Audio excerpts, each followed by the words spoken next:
کیونکہ نماز کے بعد آپ کے لیے ہی آپ کے سوالات کے جوابات دیے جاتے ہیں، تو اس کے لیے آپ تفصیلی نوافل میں قدر تخفیف کریں، نوافل کم کر دیں اور صدقات و خیرات بڑھا لیں، پیسے خزانے سے نکالے اور خوب خرچ کریں جو ہمیشہ کے لیے پھلدار اور پائیدار ہوں گے۔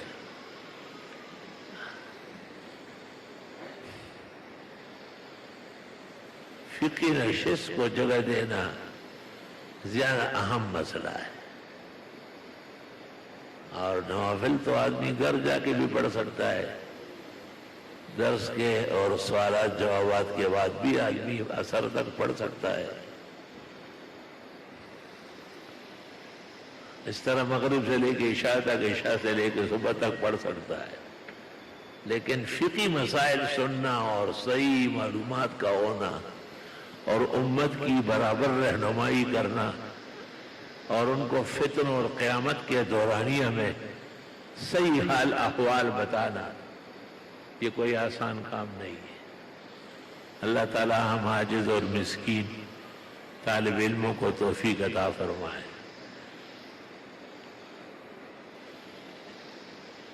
کھانا کھانے کے بعد دعا مانگنا، ہاتھ اٹھا کر جہاں رواج ہے وہاں اٹھایا جائے، جیسے سرحد میں، بلوچستان میں، ایران کے بعد حصوں میں، افغانستان میں بہتر ہے کہ ہاتھ اٹھائے، اور جہاں رواج نہیں ہے جیسے یہاں ہندوستان میں مختلف ملکوں میں تو زبانی شکرانہ پڑھ لے، الحمدللہ الذی اطعمنا وسقانا واروانا وجعلنا مسلمین۔ دعا تو بالاتفاق ثابت ہے، مسئلہ ہاتھ اٹھانے کا ہے۔ ہاتھ اٹھانے کا تعلق عرف سے ہے، جہاں کا عرف ہے شان ورشا سے بخاری کی شرح میں لکھتے ہیں وہاں اٹھا لیا جائے، اور جہاں عرف نہیں ہے وہاں نہ اٹھایا جائے۔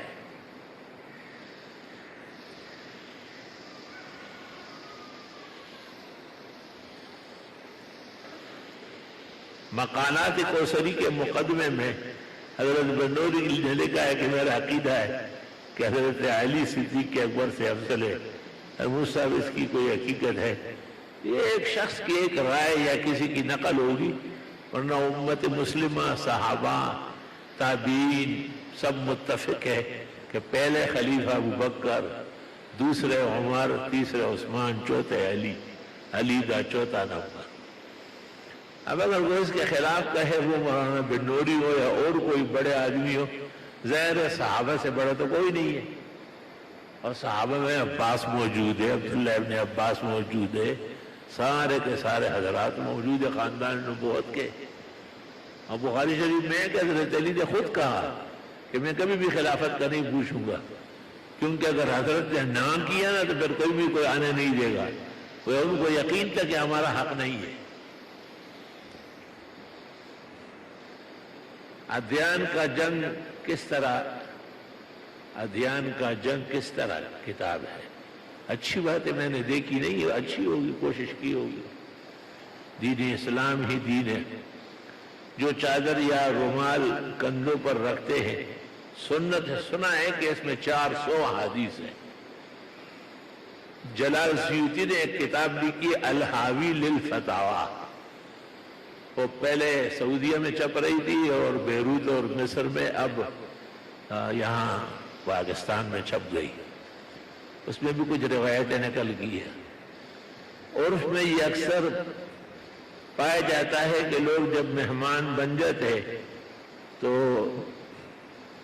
کھانے سے پہلے اور کبھی کھانے کے بعد دعا ضرور سمجھتے ہیں، تو وہ ہاتھ اٹھاتے ہیں۔ دعا تو اس لیے کہ انہوں نے احسان کر کے آپ کو کھانا کھلایا، بہترین مرغی اور قورمے کھلائے، بریانی اور پلاؤ کھلائے، تو آپ اس کو کہیں گے بس جی جو نے تھینک یو اور مچ، بس اس سے کام چلے گا۔ الحمدللہ، اللہ آپ کا رزق میں برکت دے، اللہ آپ کا گھر ہمیشہ تباہی سے بچائے، اللہ آپ کے آل اولاد میں نیکی اور صلاح فلاح تا قیامت جاری رکھے۔ آگے ہاتھ اٹھانا نہ اٹھانا یہ اختیار ہے۔ جنوبی آدمی کسی کپڑے کے ساتھ قرآن اٹھا سکتا ہے، اس طرح مسجد میں داخل ہو سکتا ہے؟ تو لکھا ہو سکتی ہے، یا نہیں مسجد میں عورت کا کیا کام ہے کہ جنابت میں آ رہی ہے؟ ہاں اگر راستہ اس طرح ہے تو گناہگار وہ لوگ ہوں گے جنہوں نے مسجد کو راستہ بنایا، تاہم جو ہے نا تیمم کر کے گزرے وہاں سے۔ قبرستان پر ہاتھ رکھ کے دعا کرنا ہے یا بغیر ہاتھ رکھے؟ بعض صحابہ و تابعین سے ہاتھ رکھ کے دائیں ہاتھ کی شہادت کی انگلی، اور اس کے بعد اول و آخر بقرہ پڑھی گئی، لیکن جمہور کے نزدیک بغیر ہاتھ رکھے۔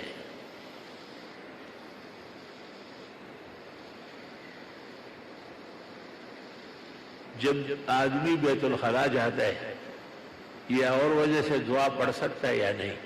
شرعاً اجازت ہے۔ جنوبی آدمی تمام دعائیں ذکر تسبیحات کر سکتا ہے، صرف نماز نہیں پڑھ سکتا ہے، قرآن مجید نہیں پڑھ سکتا۔ دفن کرنے کے بعد دعا میں ہاتھ اٹھانا ثابت ہے۔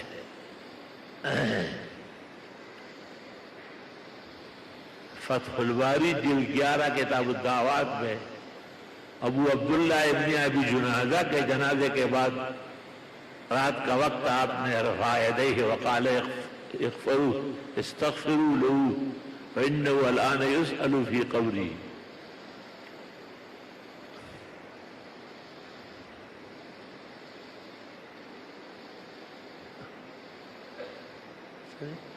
مسجد میں جو لوگ ہوتے ہیں وہ باتیں کرتے ہیں، ان کا یہ عمل کیسا ہے؟ بہت بری بات ہے۔ اللہ سے دعا کرتا ہوں اللہ تعالیٰ آپ کو کامل صحت دے، آمین۔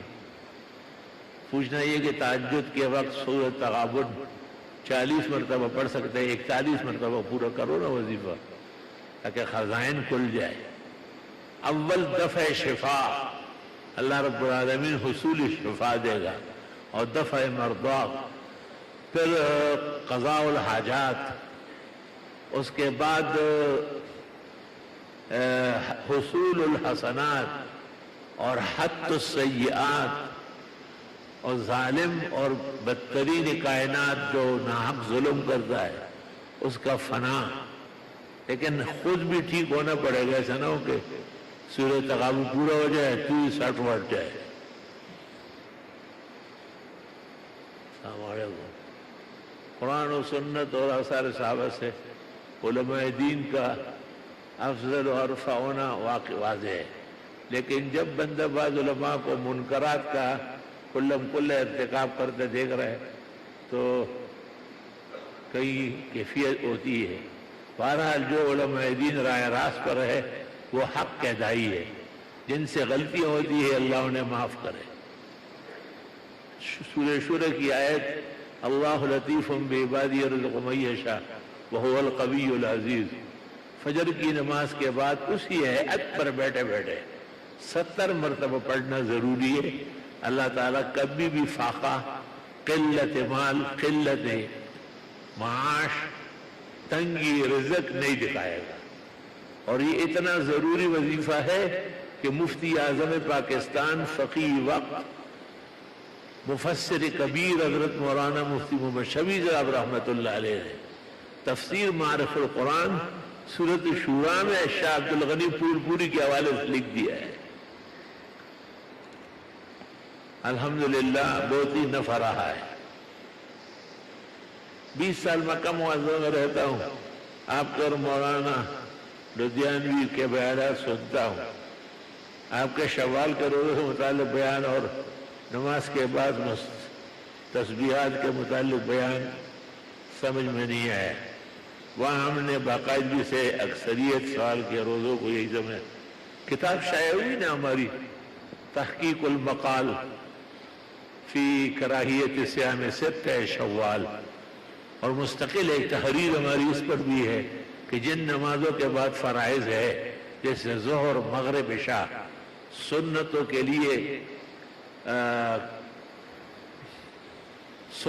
کے لیے ضروری ہے کہ پہلے سنتیں پڑھی جائے اور پھر وظائف اور تسبیحات پڑھی جائے۔ یہ جو تسبیحات ہے 33 یا ایسے ویسے، ان کے بارے میں فقہ اور حدیث کے علماء کا اتفاق ہے کہ یہ سنتوں کے بعد ہے، یاد رکھیے۔ اگر کوئی پوچھے کوئی ایسا مسئلہ معلوم ہے کہ جن پر تمام علماء دین کا اتفاق ہے تو وہ یہ مسئلہ ہے کہ فقہاء اور محدثین قاطبتاً لکھ چکے ہیں کہ سنت مؤکدہ جیسے ظہر کے بعد 2 رکعت، مغرب کے بعد 2 رکعت، عشاء کے بعد 2 رکعت، یہ ان تسبیحات سے زیادہ درجہ رکھتے ہیں، لہذا فرائض سے فارغ ہو کر مختصر دعا بمقدار اللہم انت السلام کے بعد سنت پڑھی جائے اور پھر یہ اوراد اور وظائف پورا کیا جائے۔ مبسوط میں سرخسی نے کہا ہے، یہ نہ کہے کہ حدیث میں تو ہے کہ فرضوں کے بعد، فرمایا جو سنتوں کے بعد ہے وہ فرضوں کے بعد ہے، کیونکہ سنت ہے ہی فرضوں کے لیے۔ بدائع ثنائی میں کہ یہی تو فرق ہے مؤکد اور غیر مؤکد میں، کہ ظہر کے بعد 2 رکعت، مغرب کے بعد 2 رکعت، عشاء کے بعد 2 رکعت سنن مؤکدات ہے، ان کی تاکید کی گئی، لیکن یہ تسبیحات 33 بار 34 بار وغیرہ یہ سنت مشکل ہے۔ محقق الاطلاق ابن الحمام فتح القدیر شرح ہدایہ صفحہ 112 لکھتے ہیں بمشکل یہ استحباب ہوگا، سنت نہیں ہوگا۔ اور پھر فرماتے ہیں السنت لا تثبت الا بمواظب علیہ، سنت خاص مواظبت سے ثابت ہوتی ہے۔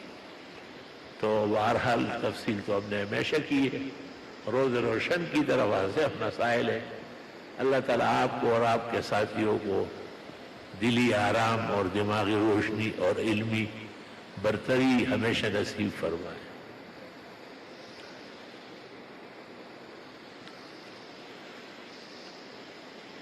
علی گڑھ سے ایک حافظ حفظ الرحمان جو بہت زیادہ نیک اور متبع سنت ہے، وہ کہہ رہے کہ کچھ دنوں سے میری حالت بدل سی گئی اور میں پہلے سے سکون و اطمینان حاصل نہیں کر رہا، اور عبادات میں بھی بدن میں تو دل نہیں لگتا، پہلے نماز تہجد کا پابند تھا اب نہیں۔ بہرحال کوشش کرنا چاہیے، اور انسان ایک جیسے نہیں رہتا، اگر ایک وقت کمی ہو گئی تو اگلے وقت پورا کر لے۔ ماں کے فوت ہونے سے اولاد بہت پریشان ہے، دعا فرمائے اللہ پاک مرحومہ کی بخشش کرے، اور اولاد کو اور سب جتنے مصاب ہے اور پریشان حال ہے اللہ تعالیٰ ان کو صبر و اجر عطا فرمائے۔ الحمدللہ رب العالمین، نستغفرک اللہم و نسألک السلام علیکم، لا الہ الا اللہ وحدہ لا شریک لہ، لہ الملک و لہ الحمد و علی کل شیء قدیر، احمدک حمد الحامدین واشکرک شکر الشاکرین، اللہم صلی وسلم علی نبی النبیین و رسول المرسلین۔ حافظ صاحب جنہوں ہندوستان سے لکھا ہے، اللہ ان کی حالت پہلے سے بہتر فرمائے، اور دوسرے جو بیماران ہیں اللہ انہیں صحت شفا دے، جہاں والدہ فوت ہوئی ہے اللہ انہیں صبر و اجر دے، جہاں جو غم ہے ہم ہے پریشانی ہے اللہ تعالیٰ ان کی مدد فرمائے اور دستگیری فرمائے۔ مجھے عاجز اور فقیر اور میرے عاجز اور فقیر بیٹے محمد انور شاہ کو بھی اللہ تعالیٰ کمال صحت شفا تندرستی اور سلامتی عطا فرمائے۔ وصلی اللہ تعالیٰ